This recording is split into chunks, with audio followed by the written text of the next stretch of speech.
rockin' with it.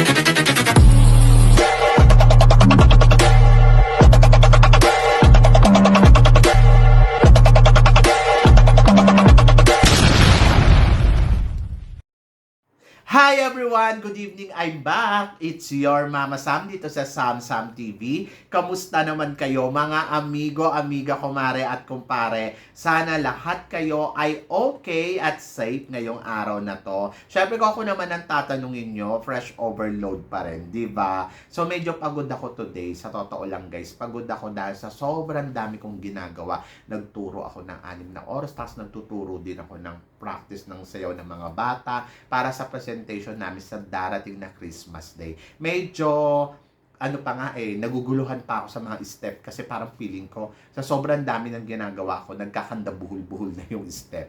But bukas tututukan ko to ng bonggang-bongga. Tama-tama bukas sa hapon wala na ako masyadong klase. So makakapag-practice kami ng todo-todo, di ba? So eto nga, isa pa, sana nakakain na kayo ng hapunan ninyo kasi kami ang hapunan namin today is ampalaya.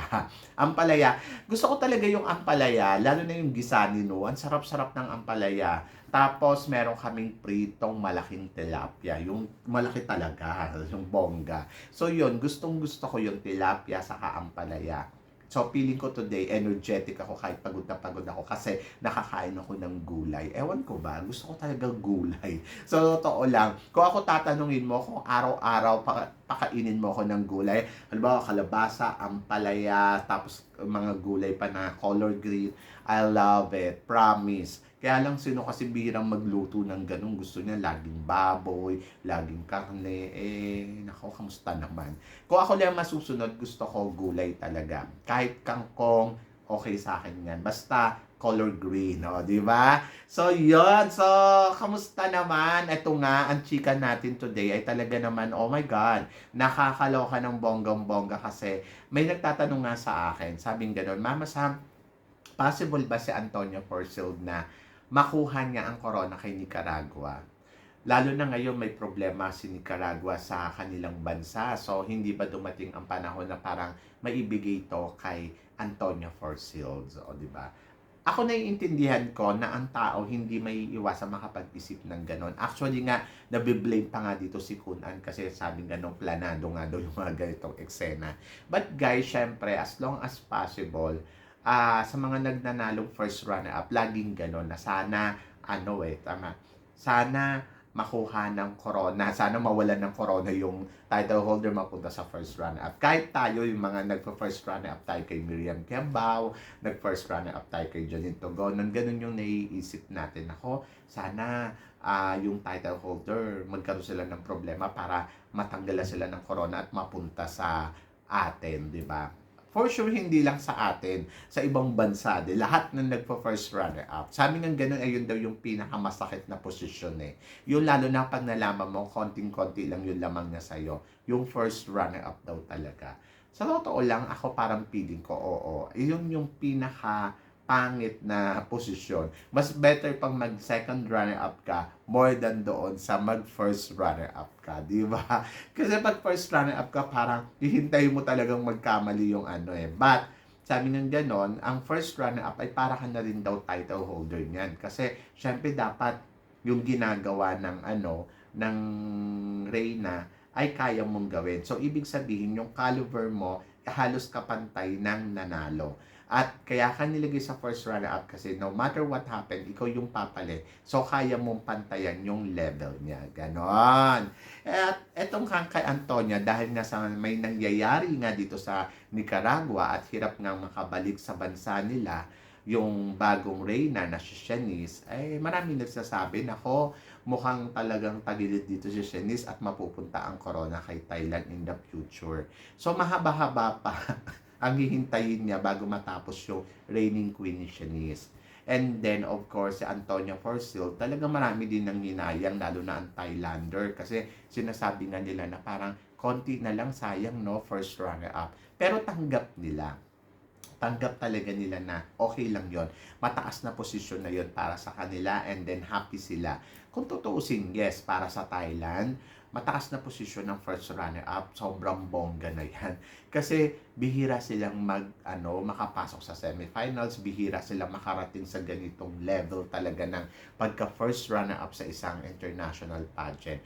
So, possible ba na mapunta kay Antonia yung corona in the future? Possible kung madidethrone itong si Miss Nicaragua sa Shanice. Sa totoo lang, possible na mapunta kay Antonia ang corona. Malaki yung chance. Kumbaga parang siguro kung naghihintay ka, baka mga nasa 50% na kung baka mapunta sa kanya anytime, di ba? Kaya lang, syempre, ang dapat gawin dito ni Shanice ay mag-ingat talaga siya. As in, mag-ingat siya ng bonggang-bongga.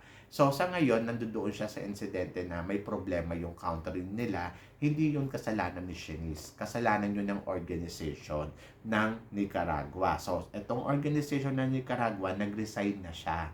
Tapos, para hindi maapektuhan itong si Shanice. So, yon yung number one na ginawa nilang move para maprotektahan talaga ang pagiging reyna ni Shanice na Miss Universe. So, yon. Kasi syempre, kung magkakaroon ng problema, baka madamay itong si Shanice and then magkaroon siya ng problema sa Miss Universe.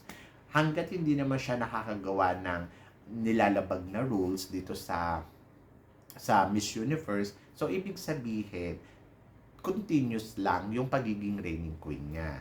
So, ang tanong dyan, hanggang kailan? Makakaabot ba si Shanice hanggang sa dulo ng kanyang reigning? So, yon. Kasi, di ba, kung iisipin mo, nako, medyo tagilid talaga eh. So, malaki yung talaga possibility na biglang isang araw magulat na lang tayo ang bagong reyna ng Miss Universe ay si Antonia Forsyth na. Di ba?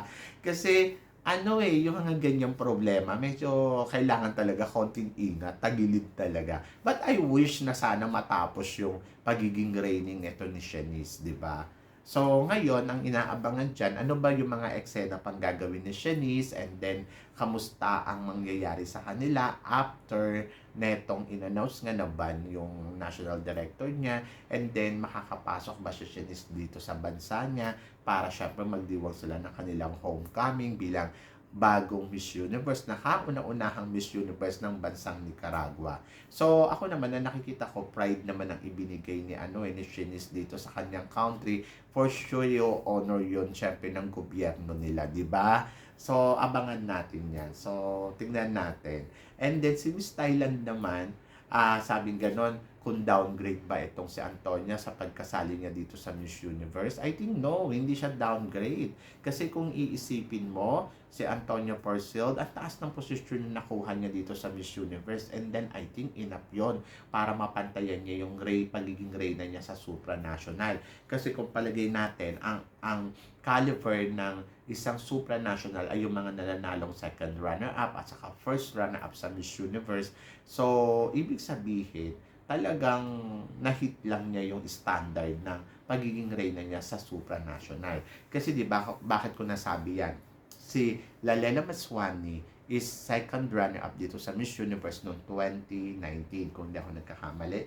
Tapos, etong si Lalela Maswani, sumali dito sa Miss Universe as a Miss Supranational, nag-title holder siya. So, ibig sabihin, pag second runner-up ka dito sa Miss Universe, kasi level mo na yung level ng maging title dito sa supranational. O si Antonia, nag-first runner-up. So, ibig sabihin, mataas talaga na kalidad itong si Antonia bilang supranational. At totoo naman yon. Siya kaya yung nagbigay ng magandang value. Yung kumbaga siya yung naging basihan na kung ano yung gusto nilang mananalong next na supranational. Diba? So, yon. So, hindi siya nag-downgrade. Siguro kung halimbawa, sumali siya dito sa Miss Universe Philippines tapos pumasok lang siya sa top 20. Ayun, downgrade siya doon. Kasi hanggang top 20 lang yung beauty niya sa Miss Universe. Or kaya, pumasok siya hanggang top 10. Ayun, downgrade siya doon. Pero kung nakalima siya, pataas, ibig sabihin, hindi siya downgrade. Pero kasi kung top 5, tapos reyna ka,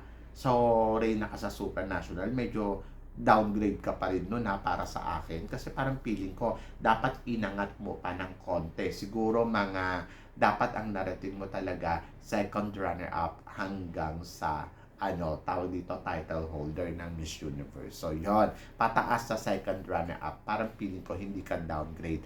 Lalo na kung reyna ka dito sa supranational. Kasi yung kaso kasi ni Antonia, she's a queen from supranational and then nag-Miss Universe, tas nag-first runner-up. So, hindi siya downgrade kasi mataas na level talaga ang Miss Universe sa lahat ng pageant. And then, ayun, na-hit mo yung first runner-up. Oh my God, ibang laban na to, di ba? So, ngayon si Michelle D, palagay ko ba kung pupunta siya sa supranational, mama, sa mananalo siya?